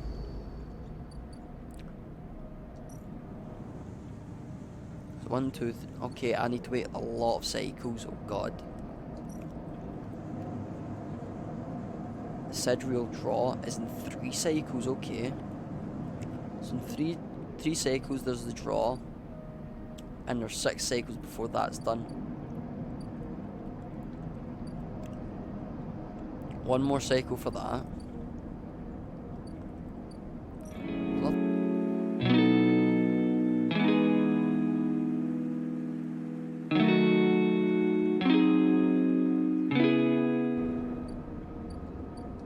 I just kind of wasted one there, didn't I? Ankita is crouched in the computing core of the ambergris, swearing to herself when you enter. She doesn't look up. Let these shits completely ruin the course connector when they cut it. She holds up a thick fistful of ragged wires. The shit mine they ripped won't even be usable without replacing these. She throws a bundle of wires across the room. Amateurs. She stands. If I knew you, do you think I'd be waddling around in here rather than out there with my boots on their neck? She sighs. Yet again, some spacer crew. No way to know, but they've got in with one of my crew's access chips, so they've either killed him, robbed him, or he was in on it. No good options. And Kita climbs out of the cooling. Well, there's the ship mines where the ship mines should be. The space suddenly crowded with her on the same level as you, towering over you as she stoops beneath the low curved ceiling. Come on, nothing to be done here now. She leads you through the guts of the amber, through you could find the way back yourself. The repair process has left you familiar with the cutter's idiosyncratic layout, all diagonal angles and bundled tubes. What do we do now? Ankita seems lost in thought, and you focus on the corridors ducking below the conduits and passing through bulkheads. Arrive at the galley. Though it's hard to tell, most of the benches and prep surfaces are covered in half-striped components and welded hull patches, and Kita shows a box of filters to the floor and sits. There's no way around it. She starts out of nowhere. We need a new ship mind. Where from? Scrap freighter, alt exchange, hell, find one in the overlook bathroom, doesn't matter where, just matters we get one. She rubs her forehead. It seems I'm about to do something very stupid, but hey, I came here, didn't I? Why not make a run out of it? She fixes you with a hard stare. Sleeper, you have all I've got. No crew, no friends, you're it. She looks uncomfortable. I appreciate the time you've put into Amber, and I'm sure she would too, if she could. What I'm saying is if you screw me in this, will kill you. She leans over and hands you a stack of chips. A big bag stack of chips. You don't dare to count them. Get me that ship mine, Sleeper. Don't make me regret this. She says, look, just get out of here before I change my mind. You slip out of the galley and head back towards the main lock. As you do, Amber growls and creaks like a caged animal. You reach a hand out to Kama. Time to find Ankita a ship mine somehow. Holy shit! Alt exchange. Yeah, there's nothing I can do there.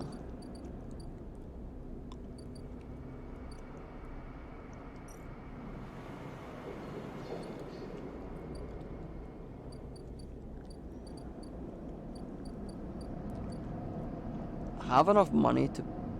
You know what? I'm going to buy it now.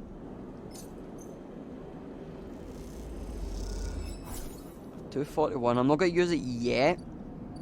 I'm going to use it next cycle. But just so that I have some sort of, you know... I know what money I've got right now. Okay, I've got that much. I'll speak to him later. I'm going to go up here and I'm going to steal shit. Go there. Go to 6. Please.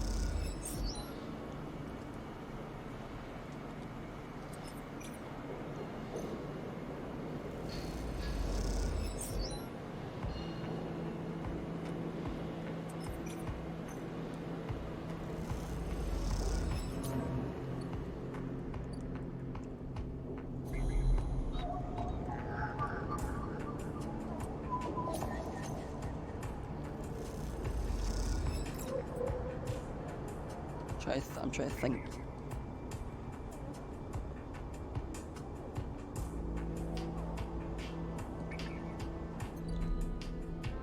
Come over here. What the hell's that?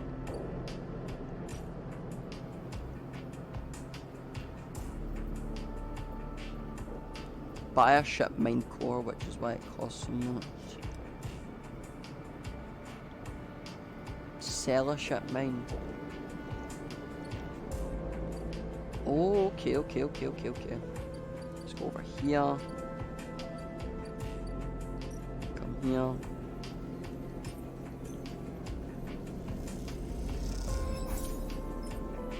See, this is why I bought the thing beforehand. 21.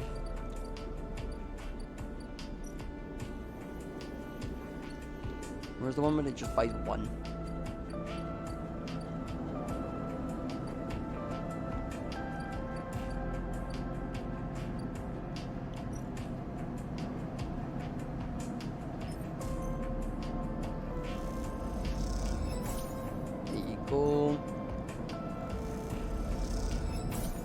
money.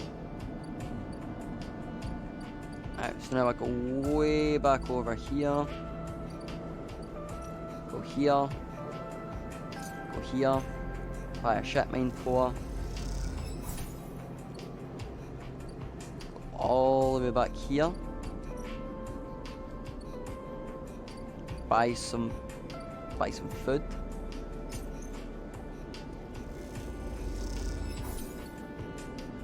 Go back to her.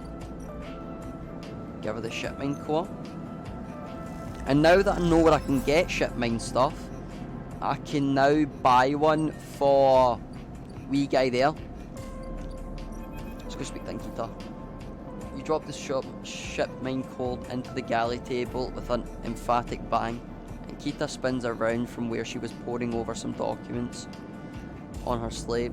Holy shit, Sleeper, did you actually land a shipmine? She rushes over and hefts at the huge cylinder, turning it back and forth. Well shit, it might actually work. She smells wider than you've ever seen. Where did you get it? Trade secret. Keep your secrets as long as I have the shipmine, I'm happy. Ankita bangs on the galley wall. Hear that, Amber? The Sleeper got you a new shipmine. The sound echoes down the ship's passage. You have to admit, being in a small space with Ankita while she's excited is a little intimidating. Ankita puts the shipmine back on the table. I'll start the process of fitting it in as soon as I can. I might need your help with some of it. She heads back towards the counter to grab her sleigh. This isn't only good news today either. Looks like my good karma is finally coming in. She throws you a slate on the table and spins it so you can see the screen. Take a look at this. You see a list of names and numbers, nothing that exciting, along with what looks like a transit timetable. I found them. Exactly, well, the thief singular.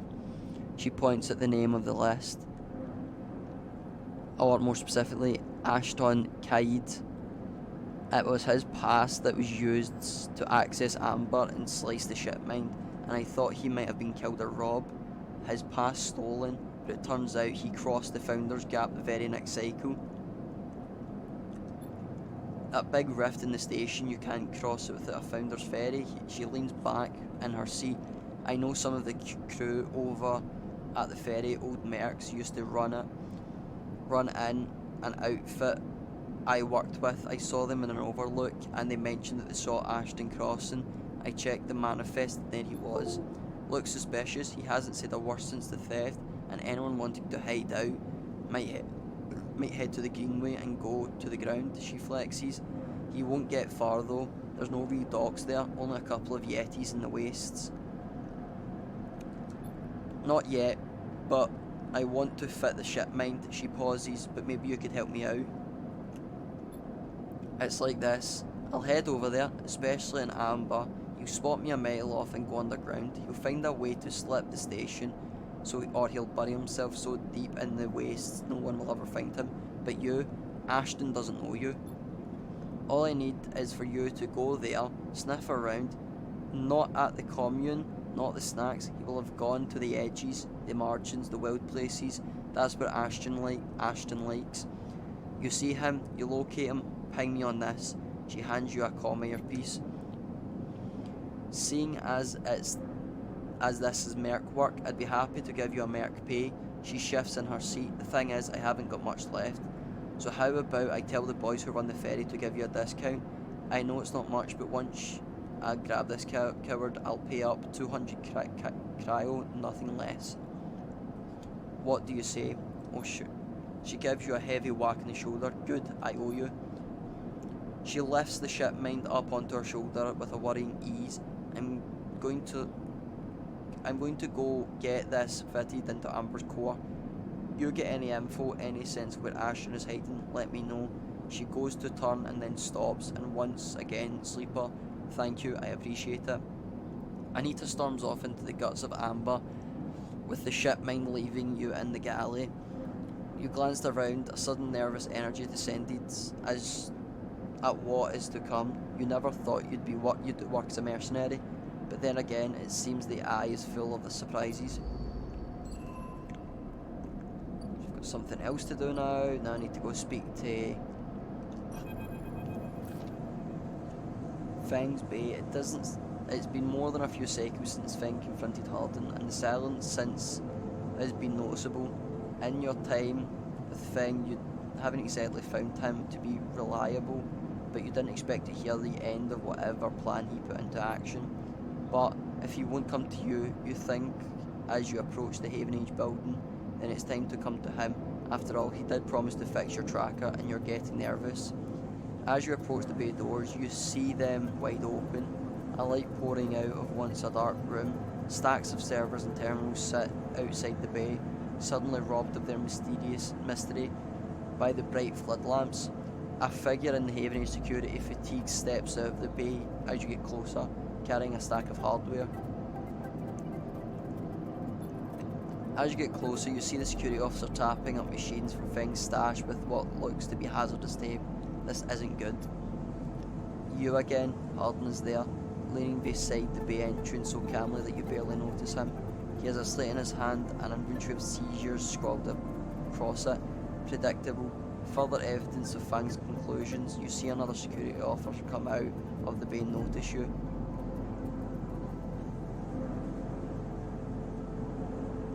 I'm the only sleeper in the ship, so they'll just fight me again. Feigning ignorance, or perhaps just abandoned, Harden shakes his head. I believe you should choose your conspirators more wisely. I almost feel sorry for you. Harden pushes away from the wall and comes closer. Don't worry, sleeper. We have all the evidence we need. Confession won't be necessary. He gestures around at the stack of hardware, spying on fellow Havenage members, holding solemn materials, an obsession with corporate data. It speaks for itself, does it not?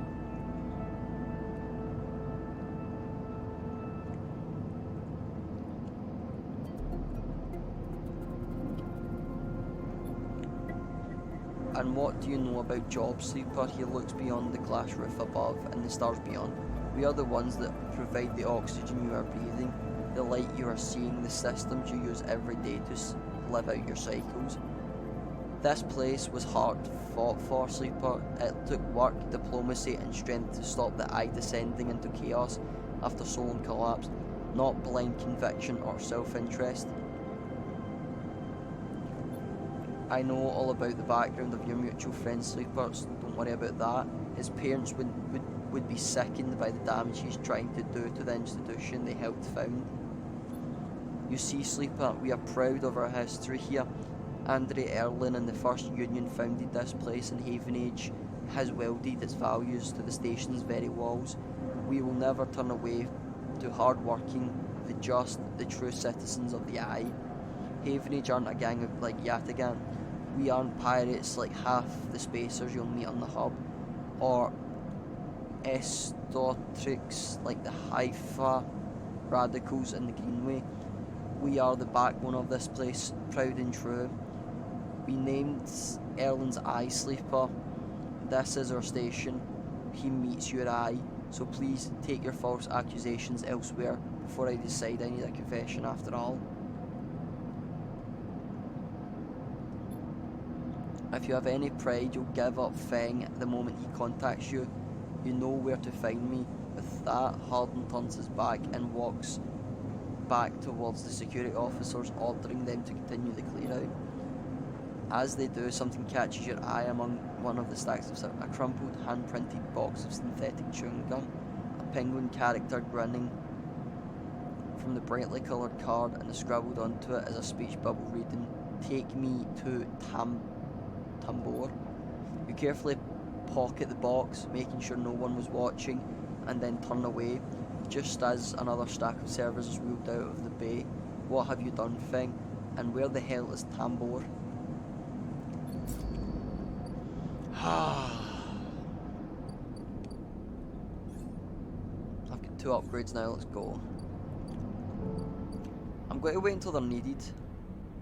Ooh, that is actually looking really snakesy. I got no money. I'm gonna sleep dope. I'm gonna sleep one more time.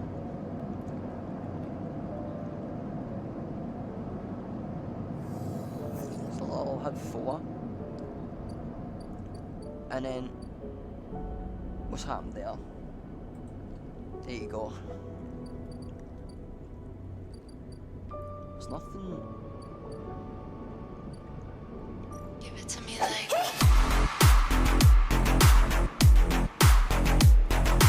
Wait a second.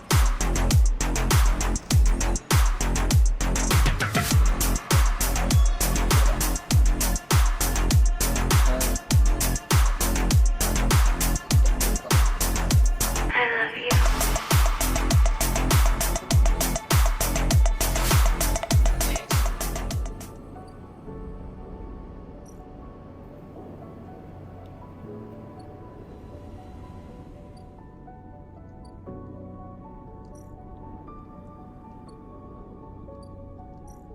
The hub.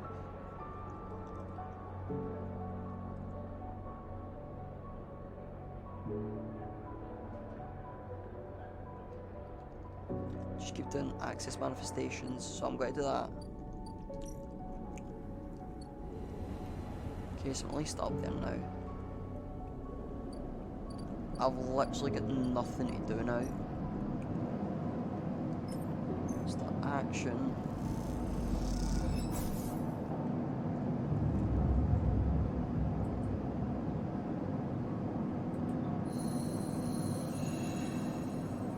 Okay, so I've just realised the time. I've been recording for like nearly 2 hours, okay? So I'm going to end the video there.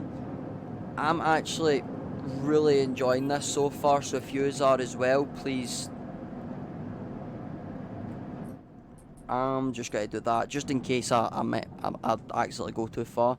But if you've liked this so far, please just like and subscribe, because I like these types of games and I want to know if you like them as well. Other than that, hope you all have a fantastic day, and I will see you in the next video.